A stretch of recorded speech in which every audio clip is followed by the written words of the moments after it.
ಶ್ರೀ ಗುರು ರಾಘವೇಂದ್ರ ಸ್ವಾಮಿ ಜ್ಯೋತಿಷ್ಯ. ಮಂತ್ರಾಲಯದಲ್ಲಿ ತಮ್ಮ ತಪೋಶಕ್ತಿಯಿಂದ ವಾಕ್ಯ ಸಿದ್ಧಿ ಮಂತ್ರಸಿದ್ಧಿ ಪಡೆದಿರುವ ಪಂಡಿತ್ ಶ್ರೀ ಅಪ್ಪಟಾಚಾರ್ಯರು ತಾಂತ್ರಿಕ ಜ್ಯೋತಿಷ್ಯರು. ಶ್ರೀ ಸಾಯಿಬಾಬಾ ಹಾಗೂ ರಾಘವೇಂದ್ರ ಸ್ವಾಮಿಯ ಆರಾಧಕರು. ನಿಮ್ಮ ಸಮಸ್ಯೆಗಳ ಪರಿಹಾರಕ್ಕೆ ಇಲ್ಲಿದೆ ದಿವ್ಯ ಮಾರ್ಗ.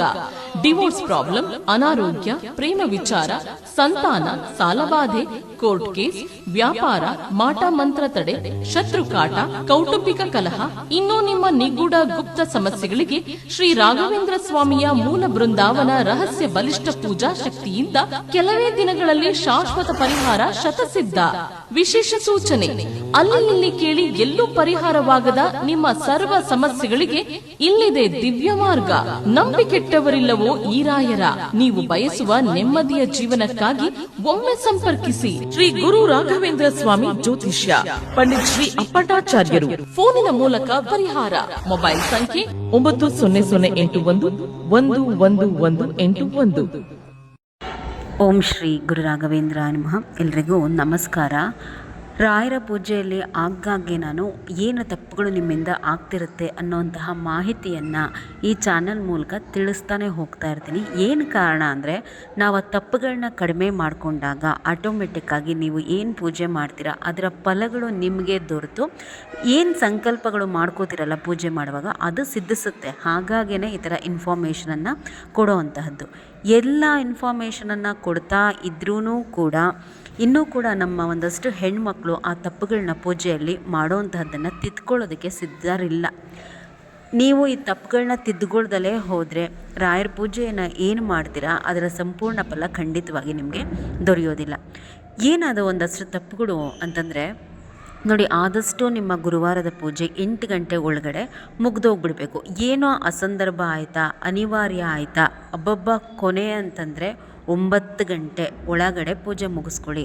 ನಾವು ಗಂಡ ಮಕ್ಕಳಿಗೆ ತಿಂಡಿ ಮಾಡಬೇಕು, ಇಲ್ಲ ನಾನೇನೋ ಆಫೀಸಿಗೆ ಹೋಗಬೇಕು, ನನಗೆ ಟೈಮ್ ಆಗೋದೇ ಹಾಗೆ ಅಂತಂದು ನೀವು 10 ಗಂಟೆ 11 ಗಂಟೆ 12 ಗಂಟೆಗೆಲ್ಲ ಪೂಜೆ ಮಾಡಿದ್ರಿ ಅಂತಂದರೆ ನೀವು ಮಾಡಿದ್ರೂ ಒಂದೇ ಬಿಟ್ಟರು ಒಂದೇ. ಅಂತಹವರಿಗೆ ಖಂಡಿತವಾಗಿ ರಾಯರ ಪೂಜೆಯ ಫಲಗಳು ಅಂದರೆ ಯಾರು 10, 11, 12 ಗಂಟೆಗೆಲ್ಲ ಗುರುವಾರ ಪೂಜೆ ಮಾಡೋ ಅಭ್ಯಾಸ ಇಟ್ಕೊಂಡಿರ್ತೀರಲ್ಲ ಅಂತಹವರಿಗೆ ಪೂಜೆಯ ಫಲಗಳು ಖಂಡಿತವಾಗಿ ದೊರೆಯೋದಿಲ್ಲ. ಹಾಗಾಗಿನೇ ನೀವು ಪೂಜೆ ಮಾಡ್ತಾ ಇದ್ರು ಯಾಕೋ ನನಗಿನ್ನೂ ಅನುಗ್ರಹ ಆಗಲಿಲ್ಲಲ್ಲ, ಕಷ್ಟ ಕಳಿಲಿಲ್ವಲ್ಲ ಅಂತಂದರೆ ಕಾರಣ ಇದೇನೇನೆ.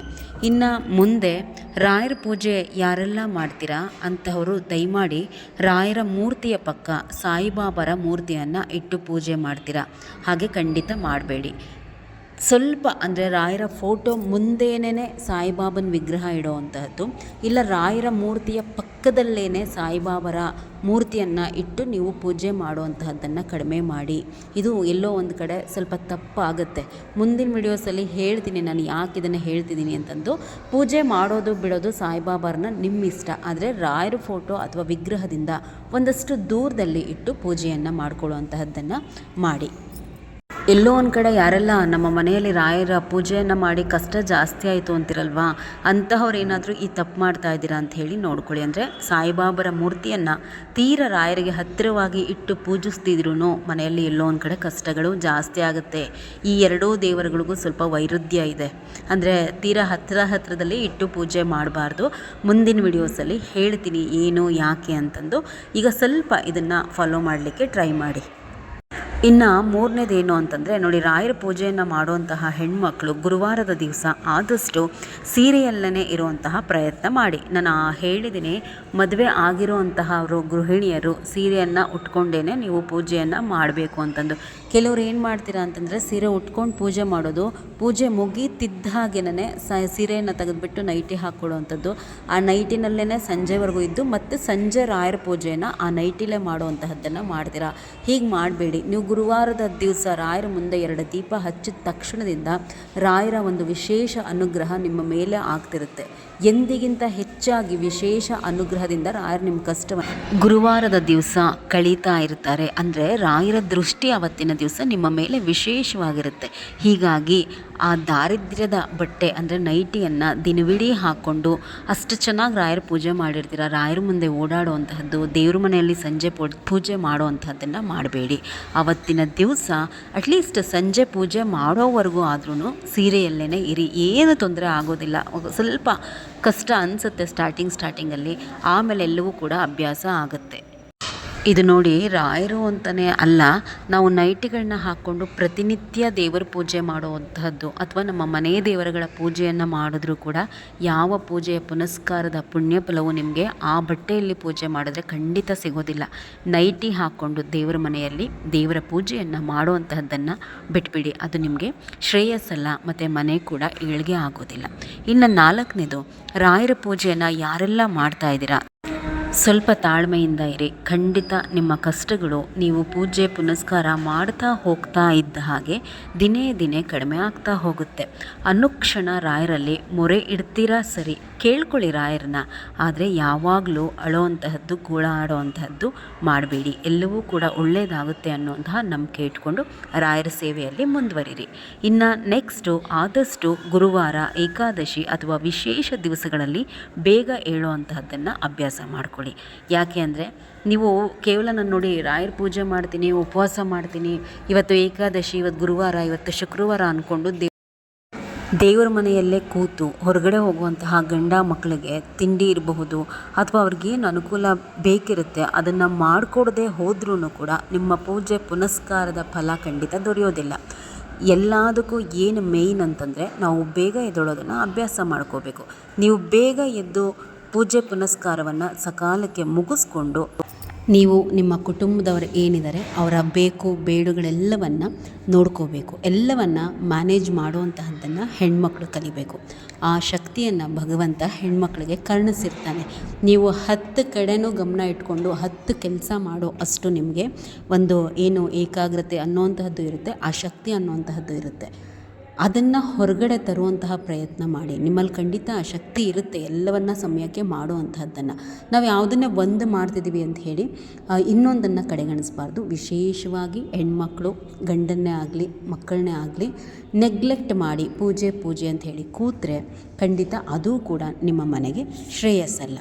ಇನ್ನು ಕೊನೆಯದಾಗಿ ಹೇಳುವಂತಹದ್ದು ಅಂತಂದರೆ ನೋಡಿ, ಇತ್ತೀಚೆಗೆ ನೀವು ನಿಮ್ಮ ಮನೆಗಳಲ್ಲಿ ಗಮನಿಸ್ಕೊಂಡಿದ್ದೀರಾ ಅನ್ನೋವಂತಹದ್ದಾದರೆ ರಾಯರು ಸ್ವಲ್ಪ ಹೂಪ್ರಸಾದವನ್ನು ಕೊಡುವಂತಹದ್ದನ್ನು ಎಲ್ಲೋ ಒಂದು ಕಡೆ ಕಡಿಮೆ ಮಾಡಿದ್ದಾರೆ ಅನ್ನೋವಂತಹದ್ದು. ಸುಮಾರಷ್ಟು ಜನ ನನಗೆ ಕೇಳ್ತಿದ್ದಾರೆ, ಹೂಪ್ರಸಾದ ಆಗ್ತಿಲ್ಲ. ನನಗೆ ಅನಿಸಿದ ಭಾವನೆ, ಇತ್ತೀಚೆಗೆ ರಾಯರು ಹೂಪ್ರಸಾದ ಕೊಡೋದನ್ನೇ ಕೆಲವರೆಲ್ಲ ಏನು ಅವರು ಬಂಡವಾಳ ಮಾಡಿಕೊಂಡು ಅವರು ಯಾವಾಗ ಇಲ್ಲದೇ ಇರೋದನ್ನೆಲ್ಲ ಮಾಡಲಿಕ್ಕೆ ಪ್ರಾರಂಭ ಮಾಡಿದ್ರು.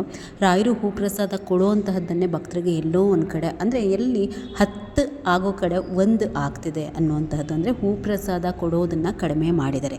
ಯಾಕೆ ಈ ಮಾತು ನಾನು ಹೇಳ್ತಿದ್ದೀನಿ ಅಂತಂದರೆ, ನೀವೇನು ಮಾಡ್ತೀರಾ, ಈಗ ಏನು 1 ವಾರ ರಾಯರು ಹೂಪ್ರಸಾದ ಕೊಟ್ಟರೆ ರಾಯರು ನನ್ನ ಮೇಲೆ ಅನುಗ್ರಹ ಮಾಡಿದ್ದಾರೆ, ಈಗ ಇನ್ನೊಂದು ವಾರ ಹೂಪ್ರಸಾದ ಆಗಿಲ್ಲ ಅಂದ ತಕ್ಷಣ ರಾಯರು ನನ್ನ ಕಡೆ ನೋಡೇ ಇಲ್ವೇನೋ, ಇವತ್ತಿನ ಪೂಜೆ ಪುನಸ್ಕಾರ ರಾಯರಿಗೆ ಇಷ್ಟ ಆಗಿಲ್ವೇನೋ, ಈ ರೀತಿ ಭಾವನೆಗಳನ್ನು ಹೊಂದುವಂಥದ್ದನ್ನು ಬಿಡಿ.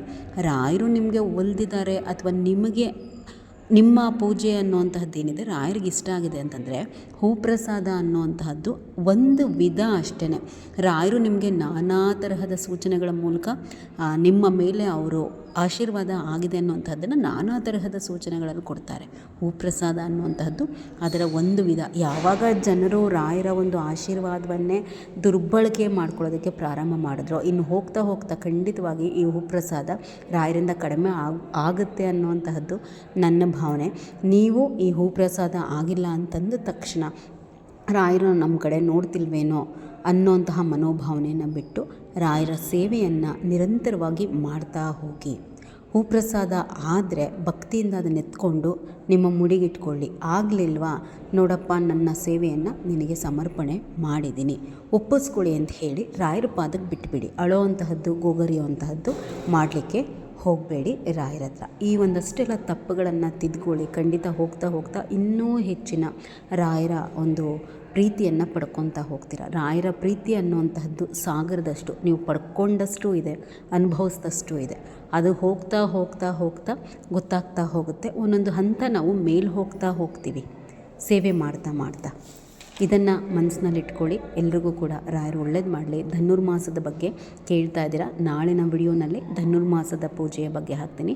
ಜೊತೆಯಲ್ಲಿ ನೀವು ಧನುರ್ಮಾಸ ಎಷ್ಟು ದಿನ ಮಾಡ್ತೀರೋ ಅಷ್ಟು ದಿವಸ ರಾಯರ ಸೇವೆಯನ್ನು ಕೂಡ ವಿಶೇಷವಾಗಿ ಮಾಡುವಂತಹದ್ದು ಕೂಡ ಇರುತ್ತೆ. ಅದರ ಬಗ್ಗೆಯೂ ಕೂಡ ಆ ವಿಡಿಯೋಸಲ್ಲಿ ತಿಳಿಸ್ತಾ ಹೋಗ್ತೀನಿ. ಅದರ ಜೊತೆಯಲ್ಲಿ ಧನುರ್ಮಾಸ ಅಂತಂದರೆ ಶ್ರೀಹರಿಗೆ ವಿಶೇಷವಾದಂತಹ ಪ್ರೀತಿಯ ಮಾಸ. ಈ ಮಾಸದಲ್ಲಿ ಶ್ರೀಹರಿಯ ಸೇವೆಯನ್ನು ಕೂಡ ವಿಶೇಷವಾಗಿ ಮಾಡಬಹುದು. ಎಲ್ಲ ಮಾಹಿತಿಗಳು ಬರ್ತಾ ಹೋಗುತ್ತೆ. ನಿಮ್ಮ ಒಂದು ಸಪೋರ್ಟ್ ಹೀಗೆ ಇರಲಿ ಈ ಚಾನಲ್ ಮೇಲೆ ಅಂತ ಹೇಳಿ ಕೇಳ್ಕೊತಾ ಈ ವಿಡಿಯೋನ ಎಂಡ್ ಮಾಡ್ತಾ ಇದ್ದೀನಿ. ಎಲ್ರಿಗೂ ನಮಸ್ಕಾರ.